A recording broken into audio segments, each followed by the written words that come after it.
이루어서 오늘 예배 자리에 왔습니다.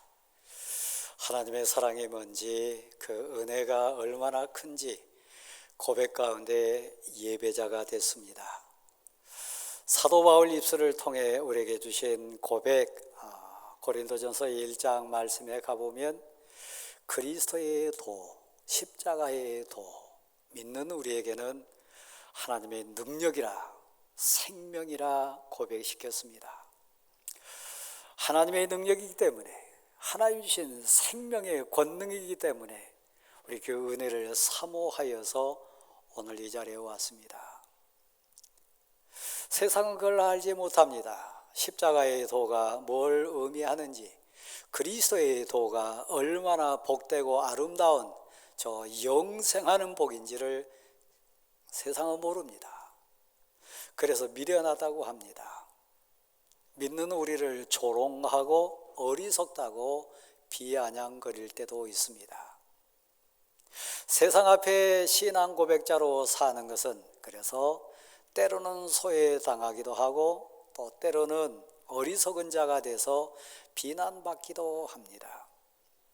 세상은 너무 어둡기 때문에 빛을 사모하는 우리들, 빛 대신 예수 그리스도를 심령에 모시고 사는 우리가 그들 앞에 섰을 때 그들의 죄가 드러나게 되고 그들의 부끄러움이 낱낱이 나타나기 때문에 빛의 사자된 우리를 싫어합니다. 세상은 너무 냄새 나도록 썩었기 때문에 소금 역할하는 우리들이 그 현장에 있으면 불편해합니다. 그래서 온갖 수단 방법 다 동원해서 하나님의 사람들을 밀쳐냅니다.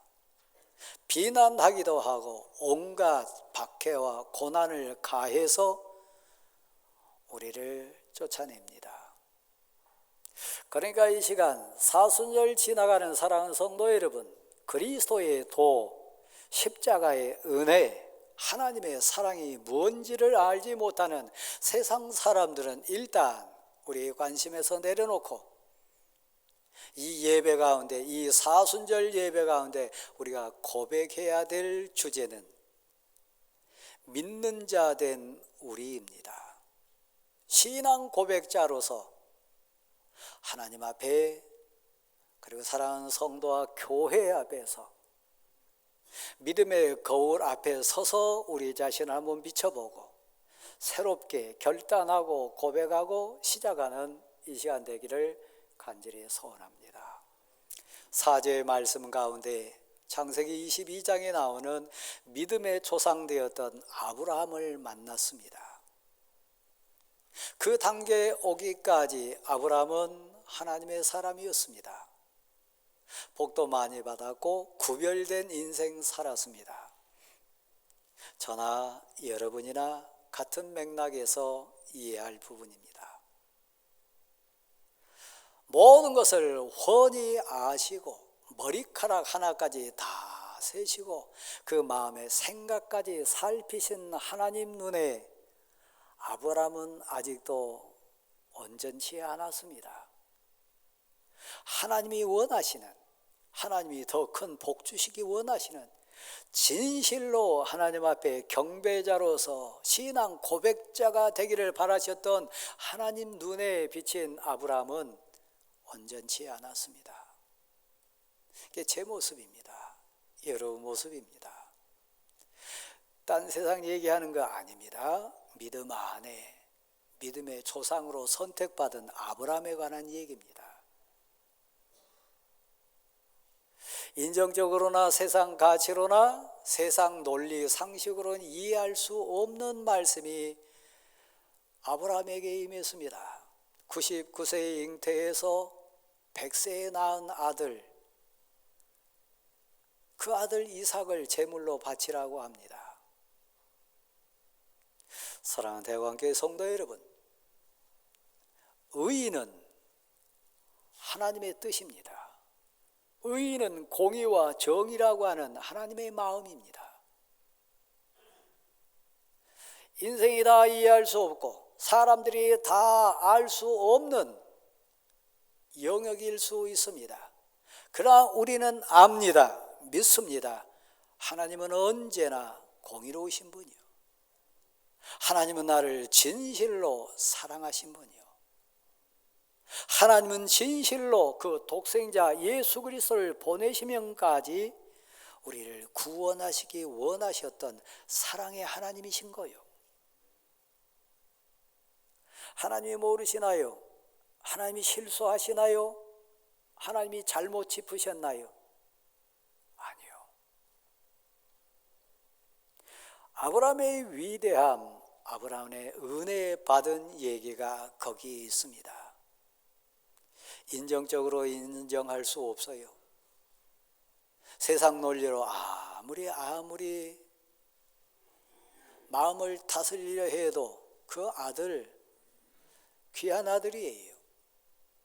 전부 다일 수 있어요. 여기에 믿음이 있습니다.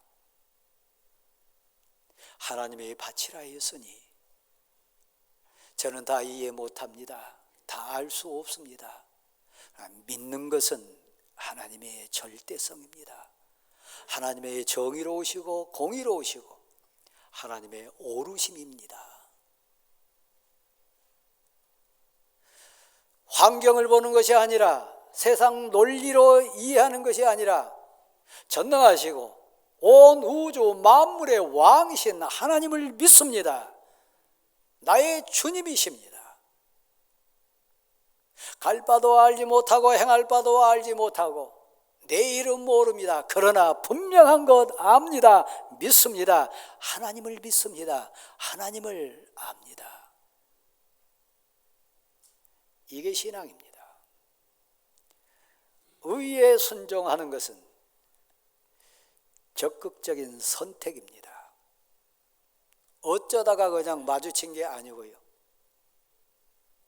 적극적인 선택이고 고백이고 결단이고 신앙 고백입니다. 아브라함은 결단합니다. 그 아들을 묵습니다. 번제단 위에 올려놓습니다. 신앙 고백으로 칼을 들어서 그를 내려치려고 순종합니다. 그때 하늘에서 들린 음성이 그 얘기 아닙니까? 아브라함아, 아브라함아, 이제야 너 아브라함이 나 하나님 여호와를 경외하는 줄을 내가 아노라. 그 이전까지 아브라함의 신앙 고백은 적극적인 선택의 모습이 없었다는 겁니다.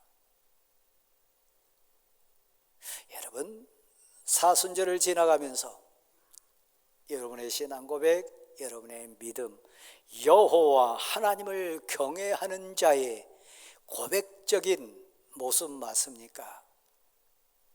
만약 세상과 구별되지 않는다면 세상 앞에 온전한 고백적 선포자가 되지 못하고 온전한 삶의 간증자로서 여호와 하나님은 위대하시다.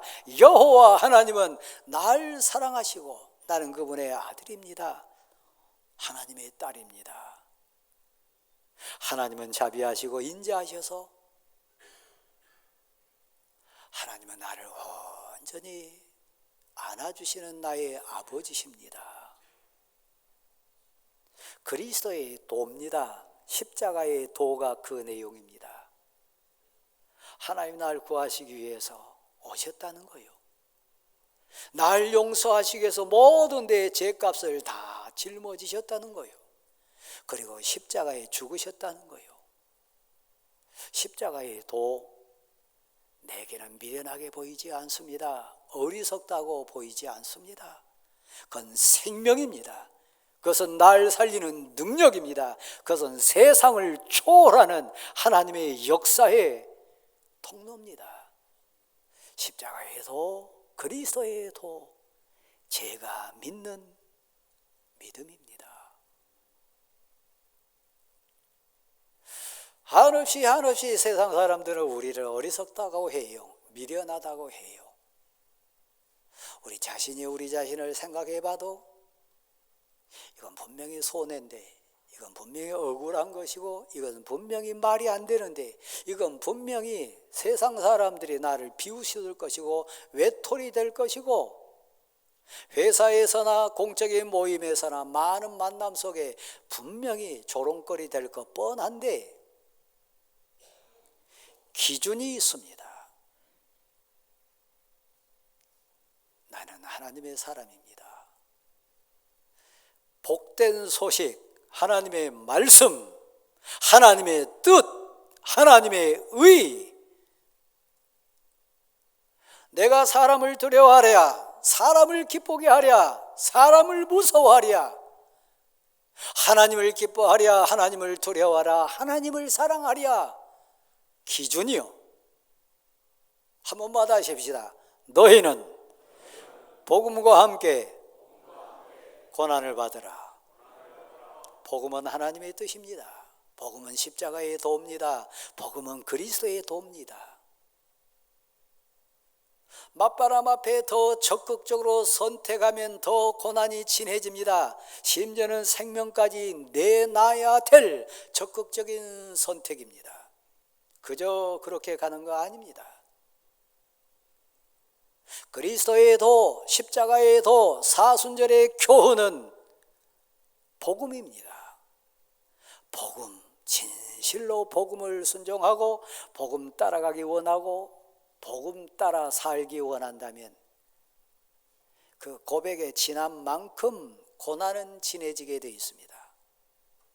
여러분 직장 삶 속에 만남 속에 세상 앞에 구별되지 않거나 핍박을 당하지 않거나 눈물이 없다면 복음 때문에 찔린 바가 없고 조롱거리가 되지 못한다면 아쉽지만 여러분은 세상과 타협하는 겁니다. 세상 속에 빛이 아닙니다. 복음의 진리 그리스도의 도에 순종하는 것이 아니라 지금 세상 따라가는 겁니다. 만약에 제가 더 진한 눈물, 더 아픔 가운데 울부짖음에 고통이 제게 있다면 확률적으로 저는 더 사역자로서 목회자로서 이 시대에 말씀 감당하는 사명자로서 복음에 더 순종하기 위해 발버둥 치는 자 맞을 겁니다. 여러분이 아시지 않습니까? 여러분 자신도 그렇고 여러분 앞에 있는 강 목사도 아시지 않습니까? 여러분 스스로가 복음 때문에 얼마나 눈물 흘리고 있는지, 복음의 가치가 생명이고 능력이라고 하는 영원한 능력이고 하늘에서 상이 크다고 하는 그것 때문에 적극적인 선택을 하면 할수록 얼마나 여러분이 외톨이가 되고 부끄럽고 얼마나 여러분을 조롱한 자가 많이 생길지를 훤히 알지 않습니까? 그 고난이 없다면 그 십자가의 도와 그리스도의 도에 순종자가 아니라면 사실 우리는 번제단 앞에서 아들을 제물로 삼으려고 했던 그 아브라함의 전 모습과 너무 흡사합니다. 의를 위해 박해받는 자는, 의를 위해 적극적인 선택을 하는 자는 훤히 알면서 뻔히 보이는 것 생각하면서 적극적으로 복음을, 의를, 하나님의 뜻을 선택하고 순종하는 자는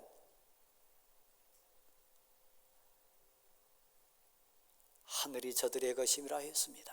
하늘이 있습니다. 하나님 나라에서 상이 큽니다. 오늘 본문은 우리 주님이 이 땅 공생애 시작하시면서 첫 장면 가운데 산 위에 오르셨습니다. 세상 사람들 말고요, 우리 주님이 사랑하셨던 제자들을 오게 했습니다. 사랑하는 제자들이 주님 앞에 왔습니다. 그들에게 가슴으로 주어진 말씀 가운데 오늘 주제는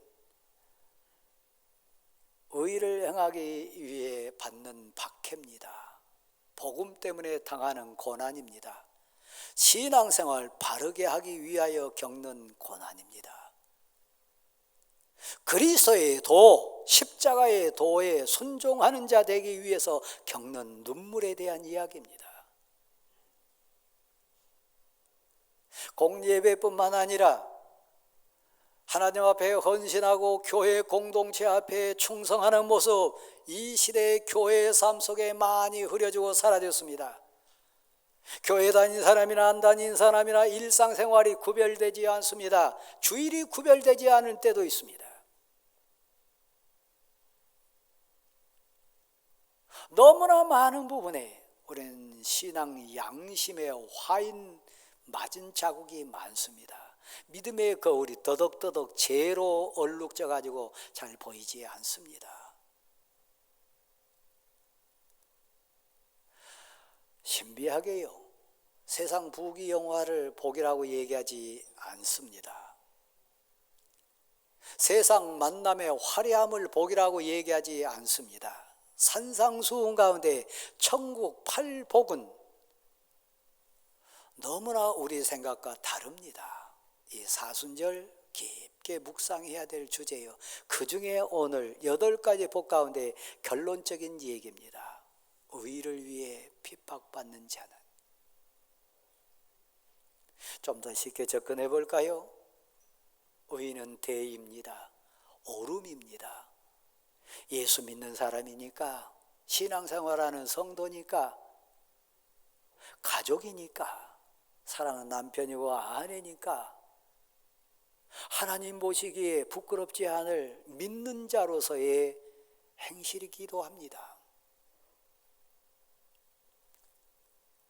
그래서 눈물구덕이지만 걸어갑니다. 시편 23편 4절 말씀에 보면 이렇게 되어 있습니다. 우리 인생길을 그대로 표현한 내용입니다. 비록 사망의 음침한 골짜기를 지날지라도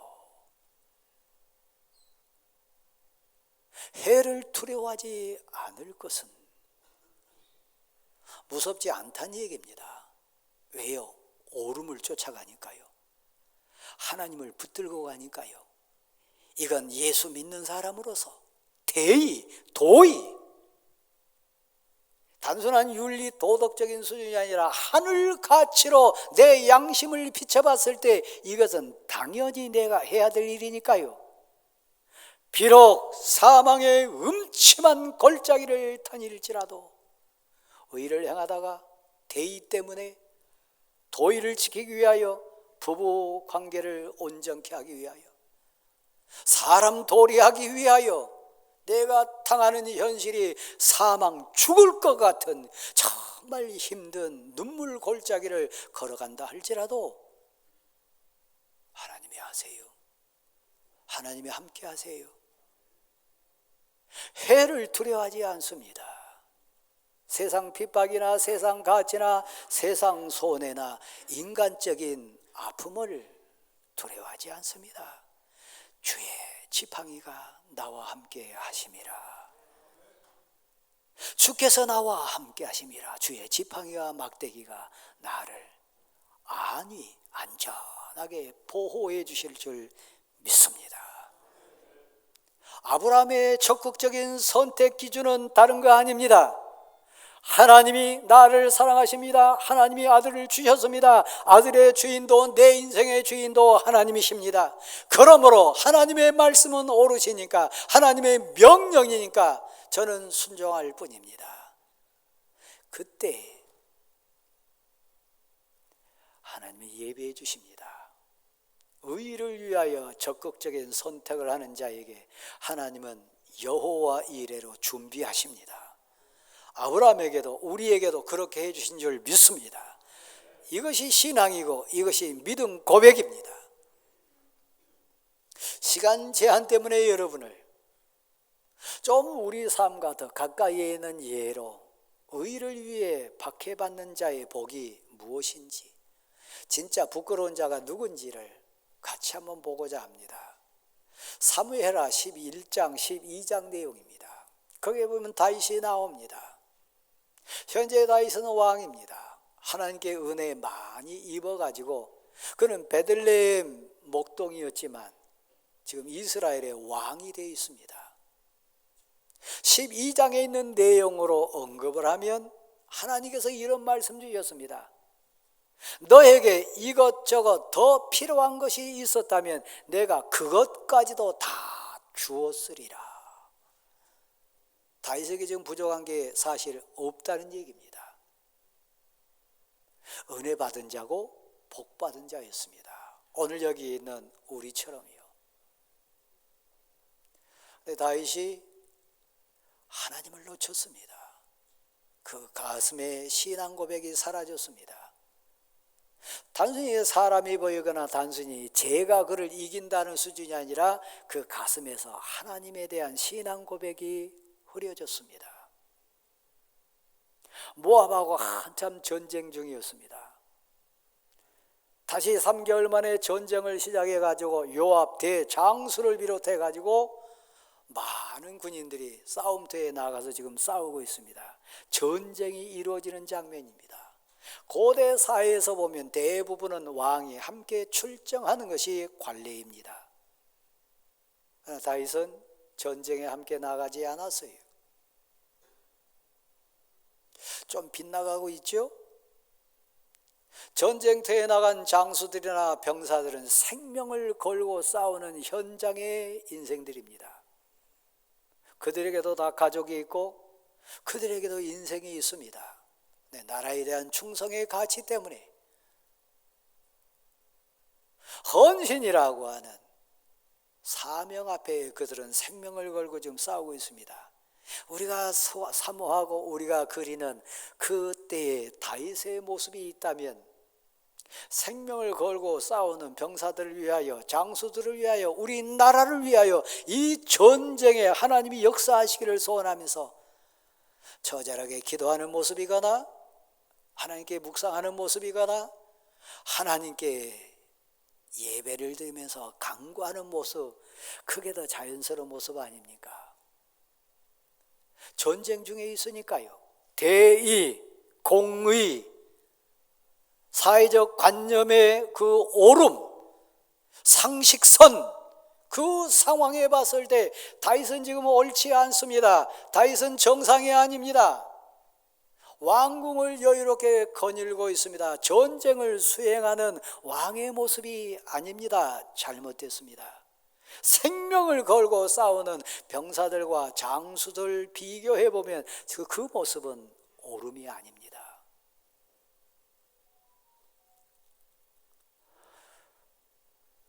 제 한 부분에 있는 밧세바라고 하는 여인도 마찬가지입니다. 그는 이방 사람, 햇사람 우리아 장군을 만나가지고 아내가 된 여인입니다. 은혜 속에 살아서 장군의 아내로 삽니다. 대장군 요압 휘하에 있는 실제적인 전쟁을 수행해야 될 현장의 장수입니다. 오름이라고 하는, 대의라고 하는 관점에서 보면 남편이 생사 갈림길에 지금 휘하의 장병들과 함께 생명을 걸고 싸우는 전쟁터에 남편이 있습니다. 아내 되신 여러분이 대의라고 하는 가치로 그 현장을 이렇게 비춰보면 사랑하는 남편의 안위를 위하여, 그 전쟁을 위하여 하나님께 금식하면서 철회하면서 눈물로 하나님께 울부짖어야 될 모습이 아내 된 밧세바의 대의입니다. 오름입니다. 그 모습 아니잖아요. 왕의 명예에 의해서 어쩔 수 없이 내가 왕의 잠자리에 나갔다 핑계 100번도 될 수 있습니다. 그러나 사랑하는 성도 여러분, 그것은 핑계인 것을 여러분 잘 압니다. 우리 심령이 잘 알고 우리의 성령의 양심의 고백이 우리를 책망합니다. 내가 하나님을 두려워하랴 사람을 두려워하랴. 내게 진실로 두렵고 무서운 심판자는 하나님이신가 육신의 왕인가? 왕이요, 나는 한 장군의 아내입니다. 내 남편이 지금 전쟁터에 있습니다. 내가 어찌 하늘의 하나님께 죄를 지으리까? 왕이요, 그러시면 안 됩니다. 100번도 1000번도 의를 선포하고 고백으로 간증할 수 있는 기회가 밧세바에게도 있었습니다. 우리에게 이런 현장이 있는 것처럼요. 둘은 죄를 지었습니다. 사랑하는 대광교회 성도 여러분, 예수 믿는 사람답다, 기도하는 사람답다. 어느 시점 갔을 때 밧세바에게 죄의 증거가 나타났습니다. 징조가 보였습니다. 그 생명은 죄의 씨앗입니다. 다윗에게 통보를 합니다. 내가 임신한 것 같습니다. 그것은 신앙 고백자에게는 하늘의 음성으로 들렸어야 돼요. 적어도 다른 사람이 아닌 우리가 아는 다윗이라면 그것은 첫 단계입니다. 하늘의 하나님, 내가 죄를 지었습니다. 죄의 씨앗이 생겼습니다. 용서하소서. 그 소식을 전해 들었을 때 울부짖으면서 통에 잡아가고 뒹굴었던 다윗의 모습은 보이지 않습니다. 밧세바에게도 그런 모습은 보이지 않습니다. 저나 여러분 모습에 있는 건 너무 흡사합니다. 그렇습니다. 이 생명의 말씀이 여러분 가슴에 떨어졌다면 맞습니다. 제가 다윗입니다. 제가 밧세바입니다. 상황은 다르고 주제는 다르고 현장은 다르지만 제게도 그런 죄가 있습니다. 이것은 죄입니다. 용서하소서. 모든 사람이 죄 짓습니다. 모든 사람이 미끄러지고 모든 사람이 넘어질 뻔한 인생인 거 분명합니다. 그럼 누가 회개하느냐, 누가 하나님 앞에 엎드리냐, 심판자 되시고 준엄하시고 공의와 정의로신 하나님 앞에 누가 회개하느냐는 복입니다.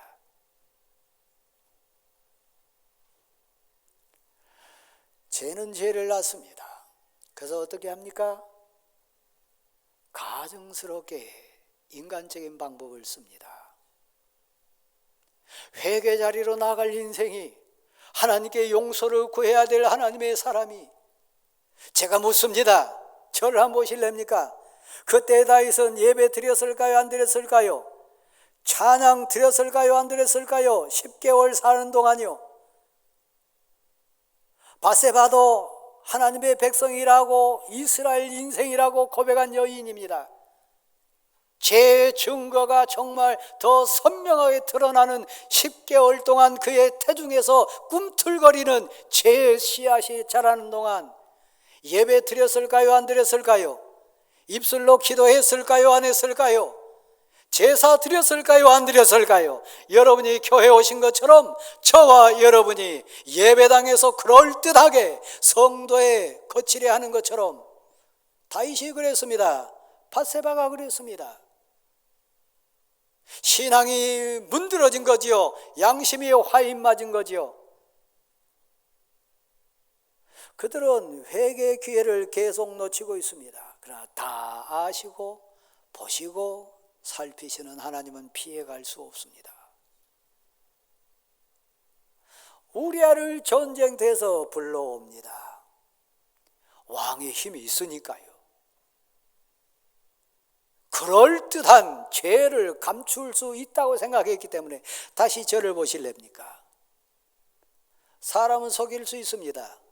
1000번 만번 사람의 방법으로 가릴 수 있습니다. 그러나 우리가 알아야 될 거요, 이 사순절에 고백해야 될 거요, 하나님은 속일 수 없습니다. 하나님의 눈을 피할 수는 없습니다. 하나님을 건너뛸 수는 없습니다. 죄를 더해가는 거죠. 우리아가 와서 다윗 앞에 있습니다. 그때도 회개의 기회였지 않겠습니까? 얼굴을 봤을 때 양심이 찔린다. 내가 너의 아내를 취하였도다. 왜 불렀습니까? 죄를 가리기 위해서 불린 거 아닙니까? 덮기 위해서 부른 거 아닙니까? 얼마나 그럴듯한 작전입니까? 여러분이 가지고 있는 지식, 여러분이 가지고 있는 배경, 여러분이 누리고 있는 직분, 여러분이 지금 취할 수 있는 세상 상식, 그걸로 세상 사람들은 그럴듯하게 다 덮을 수 있습니다. 아내 모르게요, 남편 모르게요, 성도 모르게요. 그러나 하나님은 피할 수 없습니다. 그 얼굴을 봤을 때 양심이 찔려서 그때라도 회개했다면 술을 먹입니다. 진수성찬 차립니다. 자기가 가지고 있는 모든 환경 다 동원해가지고 술도 따려 보내고 진수성찬 보내면서 유혹합니다. 너희 집에 가서 자라. 너 아내가 기다리고 있다. 그때 우리아의 입을 통해서 나온 얘기가 뭔지 아십니까? 왕이요, 저의 상사인 요압 대장군이 지금 전쟁터에 있습니다. 저의 부하 수하에 있는 병사들이 생명을 걸고 싸우고 있습니다. 저는 현장에 있는 싸움의 장수입니다. 어찌 저가 아내 품에 안기며 어찌 저가 이 진수성찬 앞에서 여유를 부리겠습니까? 그 얘기는 다윗을 향한 바늘 찌름이었습니다. 왕이여, 하나님이 계십니다. 지금 생명을 걸고 싸우고 있는 왕의 부하들이 싸움터에 있습니다. 어찌 저가 지금 진수성찬을 논하며 어찌 아내 품에 거하겠습니까? 그것은 다윗을 향한 경고일 수 있어요.